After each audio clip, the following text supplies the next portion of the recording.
Hello అండి, hi. ఎంతో రుచికరమైన పాలకూర పప్పు తయారీ విధానం చూద్దాము. చూడండి, మనము ముందుగా పప్పుని శుభ్రంగా కడిగి ఇలా కుక్కర్లో తీసుకున్నాను. చూడండి, తర్వాత ఇందులోకి కట్ చేసి పెట్టుకున్న పాలకూరను కూడా తీసుకుంటున్నాను. చూడండి, ఇలా పాలకూరని పప్పులో వేసేసుకొని తర్వాత కట్ చేసి పెట్టుకున్న టమాటా ముక్కలను కూడా వేస్తున్నాను. చూడండి, ఇలా టమాటా ముక్కలను కూడా వేసుకొని ఇందులో తగినన్ని వాటర్ పోసుకోవాలండి. చూడండి, నేను వాటర్ పోస్తున్నాను. నేనైతే 2 గ్లాసులు వాటర్ పోస్తున్నానండి. చూడండి, ఇలా 2 గ్లాసులు వాటర్ తీసుకొని ఇందులో తగినంత పసుపు వేసుకోవాలండి. ఇలా పసుపు వేసుకొని అలాగే ఇలా ఆయిల్ కూడా పోస్తున్నాను. చూడండి, కొంచెం ఆయిల్ పోసుకోవాలి.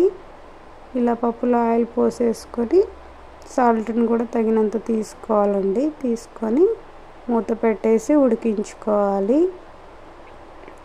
ఇలా ఒక 4-5 విజిల్స్ వస్తే సరిపోతుందండి, ఉడికిపోతుంది పప్పు. ఇలా ఉడికించుకుంటున్నాను. చూడండి, తర్వాత పోపు వేద్దాము. పప్పు జీలకర్ర తీసుకొని జీలకర్ర కూడా వేగాక పచ్చిమిర్చి వేస్తున్నాను. ఇలా పచ్చిమిర్చి కూడా వేసి ఆనియన్స్ కూడా వేసి మొత్తం కలుపుకోవాలండి. ఇలా కలుపుకున్న తర్వాత ఇందులో మనము వేగాక పసుపు కారం కూడా వేసి కలుపుకున్న తర్వాత చూడండి, కుక్కర్లో పప్పు ఉడికిపోయింది. ఇలా ఉడికిపోయిన పప్పుని మెత్తగా రుబ్బుకొని ఇలా పోపులో పోసుకుంటున్నాను. చూడండి, ఇలా పోపులో పోసుకొని కలుపుకోవాలి. ఇందులో కొంచెం చింతపండు రసాన్ని కూడా పోసి ఇలా కలుపుకోవాలండి. కలుపుకొని కొద్దిసేపు ఉడికించుకోవాలండి. పప్పు, చింతపండు రసం ఇవన్నీ ఉడకాలి. సాల్ట్ కూడా తగినంత వేసుకోవాలి.